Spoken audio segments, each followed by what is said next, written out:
It feels like I've woken up in 2001. Yes, I am that old. But yet here we are in 2025 looking back at the noughties. I mean, look at that cover. Guys, you're 30, pack it in. I'm just kidding. I think it's kind of cool that people are taking up this style again. One thing I will say about 5 Seconds of Summer though is they really are of the time. More often than not, I think when they bring out music, it doesn't age terrifically, if you know what I mean. While I do think this album is pretty good, I don't know how well it's gonna age. So yeah, again, 5 Seconds of Summer, a band that I don't really spend a lot of time with. You know, I've listened to tracks here and there, but I don't know an awful lot about them. But then I heard a few tracks from this album and it sounded really interesting. So I thought, yeah, why not give it a shot? And just like the cover, this album is filled with noughties, influences, references, you name it. If I'm being brutally honest though, some of the tracks do feel slightly derivative. Take for example the second track, Not Okay, which is clearly, you know, sampling Firestarter from The Prodigy, who are kind of one of my favourite bands ever. Add a little bit of Gorillaz, sprinkle some 5 Seconds of Summer vocals on top, and why ruin a good song? If you're going to sample a great track, at least make something extra, add something onto it which is going to enhance it. Sorry for all this light, by the way. My window is huge and I can't do anything about it.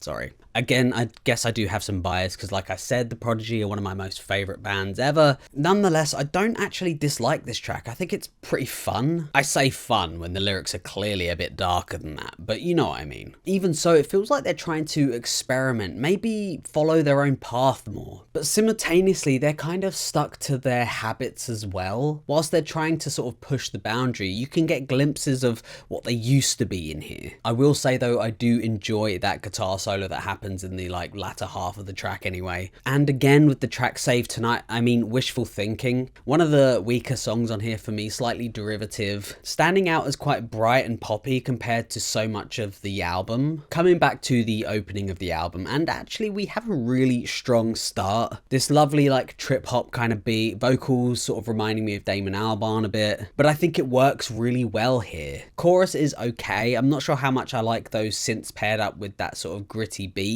Overall, I think a really strong start. Those first couple of tracks really set the bar quite high on this album. Coming on to Telephone Busy, it does feel like a slight drop. Vocally, it feels quite diverse, but it does lose my attention a little bit. Slight criticism is that it's a little bit repetitive, but vocally it's quite nice, and lyrically too. And then this is followed by an absolute banger, Boyband. It has this 80s trancey feel to it, which I quite like. Vocally, it's quite strong, and you could tell that this is a song that the band feel quite passionately about. This perception of being just a boy band, the word itself having negative connotations. I guess this idea of labels sort of dictating what you do, and I guess in a lot of musical circles it's seen as being lesser. I'm loving this sort of centered snare, the bass line. The mix does feel slightly muddy, especially with that sort of acid bass and those guitars, but it really doesn't take away from the enjoyment. There's this I want to say guitar solo happening at the end, and I quite like it. I wish it was louder. And again, overall a really decent track. Lots of songs on this album have really nice elements of those borrowed from genres, and they kind of interpret them really well. Number One Obsession having this really dramatic synth line paired with this heavy drum, you know, really reminding me of Chelsea Dagger by the Fratellis, or I Still Feel the Same having this 80s weekend vibe going on, or Start Over being almost purely synthwave, which I love, by the way. One of the things I love about this album, but is also a bit of an issue, it's how diverse in sounds it is, but also it's quite inconsistent. Starting off with, you know, electronic borrowing from those naughty genres, and then at some point it feels like I'm listening to an indie album, especially in the latter half. Sick of Myself, The Rock's Jawbreaker, for example. They aren't really bad songs either, they're just really decent filler in a way. But amongst these, I feel like there are a few that do stand out a bit more. I'm Scared, I'll Never Sleep Again, I really enjoy, although it does sound a bit like 1975.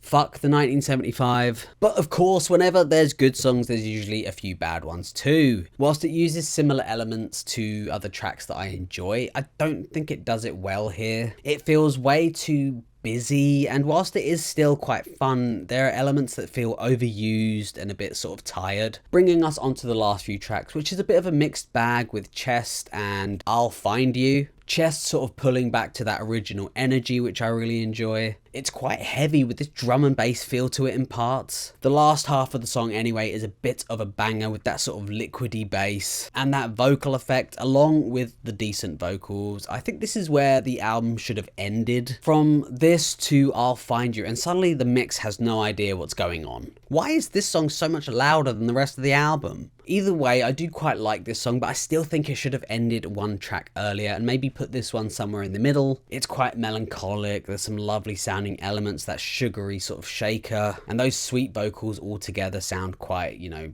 delicious if it wasn't for that spiking volume. So overall, this album is a weird one for me. It's got these moments where I'm genuinely surprised and I'm enjoying it. When they lean into that sort of early noughties, slightly grimy vibe, I fucking love it. But when they drift into that sort of more indie filler mode, I can take it or leave it. There are some proper highlights though, some tracks that I'm definitely coming back to. Then there's some tracks in here that don't really land for me that well. But yeah, I can't lie, I definitely enjoyed this album way more than I thought I would, and I definitely recommend it. It's fun, nostalgic, and chaotic, and I think you should give it a listen. So with all of that, I think I'd give this album a 7 out of 10. Thank you so much for watching. I hope you enjoyed it. Let me know below. Sorry it's been so long. Life, I know I make this excuse every time, but it's so true. I've got like 10 other things on, and but it feels good to be back, and I hope you enjoyed it. Let me know what you thought down below, and hopefully see you on the next one.